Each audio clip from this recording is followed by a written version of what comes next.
오늘날 이슬람권에선 예수 그리스도를 새롭게 믿는 믿음의 사람들이 많아지고 있습니다.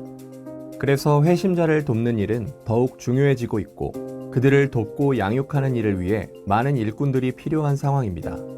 물론 무슬림들이 자유롭게 믿음을 드러낼 수 없기 때문에 그 숫자가 정확히 얼마나 되는진 하나님만 아실 것입니다. 그렇지만 이슬람권에서 살고 있는 기독교인들이나 복음 사역자들은 최근 20여 년 동안 주변에 새롭게 믿는 사람들이 많아졌다고 한결같이 말하고 있습니다. 교회가 있는 지역에선 최근 들어 교회에 찾아오는 사람들이 많아졌다고 합니다. 이슬람권에서 회심자를 돕는 일은 쉬운 일이 아닙니다. 대부분의 이슬람권에선 복음 전도 활동이 금지되어 있기 때문에 회심자를 돕는 것은 전도 활동과 같아서 이러한 금지된 일을 하게 되면 해당 나라에서 추방을 당할 수도 있습니다. 하지만 대한민국 국내로 들어온 무슬림들에게 복음을 전하고 회심자들을 돕고 양육하는 일은 이슬람 국가에서의 사역에 비하면 훨씬 안전하기 때문에 이슬람권 선교 차원에서 이는 하나님이 허락하신 절호의 기회가 됩니다. 그런데 이 기회는 선교를 위한 기회뿐만이 아니라 실제로는 국내의 교회가 감당해야 하는 선교적 의무이기도 합니다. 오늘날 스마트폰이나 AI와 같은 4차 산업혁명 기술이 왕성해지면서 무슬림들의 회심 동기들이 변하고 있습니다. 회심한 동기들에 따라 도움이 필요한 영역도 달라질 수 있는데 몇 가지 사례들을 살펴보면 다음과 같습니다.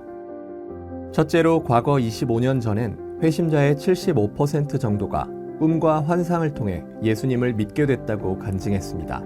그때는 사람을 통해 복음을 접할 수 있는 기회가 극히 제한적이었기 때문입니다. 그러나 최근 회심자들의 간증을 들어보면 그 비율이 40% 정도로 줄어든 것을 볼 수 있습니다. 이 회심자들의 특징은 꿈이나 환상을 중요시하는 경향이 많고 성경을 배워본 경험이 거의 없어서 총체적 복음과 말씀을 잘 알지 못한다는 점입니다. 그래서 이들을 위해선 말씀 사역이 매우 중요합니다. 둘째로 과거엔 회심자의 15% 정도만 미디어를 통해서 예수님을 믿게 됐다고 했습니다. 그런데 지금은 50% 정도가 미디어를 통해서 믿게 됐다고 간증을 합니다. 이 통계는 기독교인들의 사역이 그만큼 활발하게 진행되고 있다는 것을 보여줍니다. 선교단체에선 미디어 방송을 통해 사역하고 개인들은 다양한 소셜미디어를 통해 활동하고 있는 것입니다. 앞으로도 미디어의 영향력은 계속해서 더욱 커지게 될 것입니다. 이렇게 회심한 이들의 특징으론 개인이 접한 미디어 매체의 특징에 따라 다양한 색깔의 신앙을 가지게 된다는 점입니다. 그리하여 어떤 이들은 잘못된 신앙을 갖기도 합니다. 따라서 이들이 접한 오류들을 교정하기 위해선 바른 성경 공부를 통한 총체적이며 건강한 말씀 사역이 필요합니다. 마지막으로 기독교인들의 삶과 전도를 통해서 돌아오는 사람들의 숫자도 늘어나고 있습니다. 과거의 이들은 극히 적은 숫자였으나 최근 들어 10% 정도의 무슬림들이 믿음의 사람들을 통해 기독교를 믿게 됐다고 이야기합니다. 즉 그리스도인 이웃들과 접촉할 기회가 많아지면서 그들의 건실한 하나님 사랑과 이웃 사랑을 통해 많은 무슬림들이 기독교에 대한 오해를 내려놓고 기독교인들의 복음 나눔에 귀를 더 많이 기울이게 된 것입니다. 따라서 대한민국 국내에 들어온 무슬림들이 복음을 들을 수 있는 기회는 더욱 많아질 것입니다. 그러므로 국내 교회들은 복음에 관심을 갖게 된 무슬림 이웃들을 돌아보고 또 진정으로 회심한 이들을 계속해서 영적으로 양육할 수 있어야 할 것입니다. 이제 이 필요는 한국교회의 새로운 선교적 사명과 사역 과제로 등장하게 됐습니다. 특별히 한국이란 타국에서 회심하게 된 무슬림 회심자들은 자신들의 본국에서 회심한 상황과는 다르겠지만 마찬가지로 여러 가지 어려움을 겪게 될 것입니다. 그러므로 회심한 이후에 그들에겐 사랑의 공동체, 즉 가족의 품이 돼줄 새로운 공동체가 필요합니다. 그리고 이들은 아직 영적으로 어린아이와 같아서 분별력이 부족한 연약한 자들이기 때문에 어머니와 같은 마음으로 돌봐줄 사람들이 필요합니다. 그들은 아직 부드러운 음식이 필요한 사람들이며 격려와 사랑의 섬김이 필요합니다. 그러면 이 회심자들을 어떻게 도울 수 있을까요? 다음과 같은 도움들을 생각해 볼 수 있겠습니다. 첫째, 주께서 주신 은사에 따라 허락하신 상황과 기회를 쫓아 여러 방법으로 섬길 수 있다는 다양한 가능성입니다. 다만 우리의 지식이나 경험이나 생각이 아니라 성령님의 도우심과 인도하심을 더욱 의지해야 하겠습니다. 둘째, 교회는 새로운 무슬림 회심자들을 돕기 위해 먼저 그들의 처한 상황과 현재의 정신적, 육신적, 영적 상태를 이해해야 합니다. 그리고 그들의 필요들이 무엇인지도 알아야 합니다. 회심으로 인해 이들은 많은 대가를 지불해야 될 것입니다.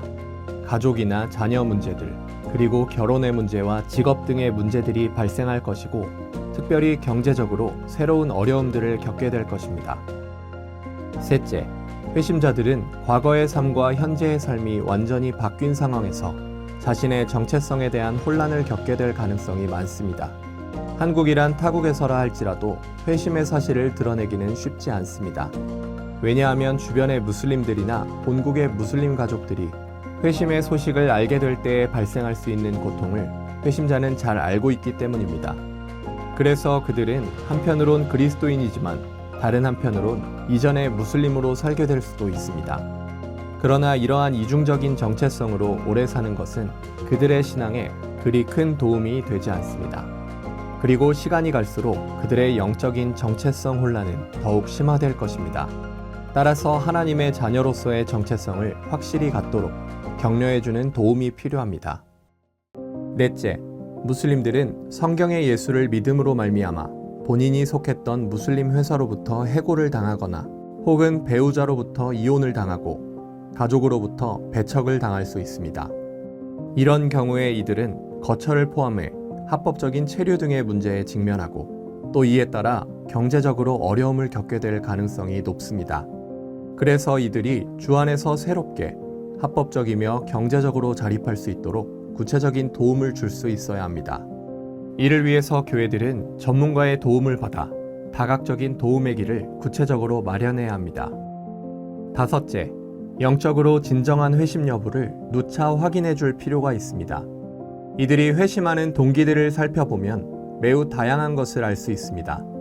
단순히 기독교인들이 선하고 좋아 보여서 혹은 과거의 종교가 싫어서 개종하고 싶어 하는 이들도 있습니다. 또 기독교인이 되면 경제적으로 도움을 받을 것 같고 해외로 나가기도 쉬울 것 같다고 생각하는 이들도 많이 있습니다. 어떤 경우엔 교제하는 남자나 여자친구가 원해서 종교를 바꾸기로 했다고도 합니다. 이러한 동기들은 진정으로 회심했다고 보기 어렵습니다. 따라서 그들이 하나님의 은혜 안에서 진정 그 아들 예수 그리스도를 구세주와 주님으로 믿고 성경의 모든 말씀을 진리로 받아들이는지를 지속적으로 확인해야 합니다. 끝으로 혼합주의나 잘못된 신학사상에 빠지지 않도록 도와야 합니다. 새 회심자들은 영적 분별력이 약하기 때문에 성경적인 복음을 분별하지 못하고 이단 사상이나 자유주의 혹은 세속주의나 신비주의에 빠지기 쉽습니다. 또 기독교 교파들의 가르침이 서로 다르기 때문에 혼란스러워하다가 그 결과 타협하는 삶을 살게 되므로 믿음의 성장이 어려워지게 되고 예수 제자로서의 삶의 결단을 잘하지 못할 수도 있습니다.